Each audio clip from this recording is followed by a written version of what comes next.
আমাদের দুপুরের খাবার। আমাদের রুচি অনুযায়ী আমাদের খাবার রান্না হচ্ছে। হয়তো কারো কাছে এটা ভালো লাগবে না, কিন্তু আমাদের যেগুলো পছন্দ সেগুলোই আমরা রান্না করছি। যেমন এই যে কচুরলতি চিংড়ি মাছ, এটা ছিল আমাদের খুবই প্রিয় খাবার।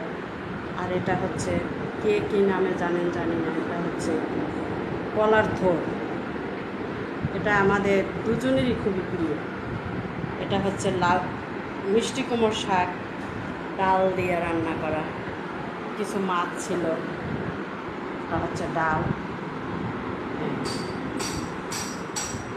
আর সাথে আছে দই, আমার হাতে পাতা দই আর কলা।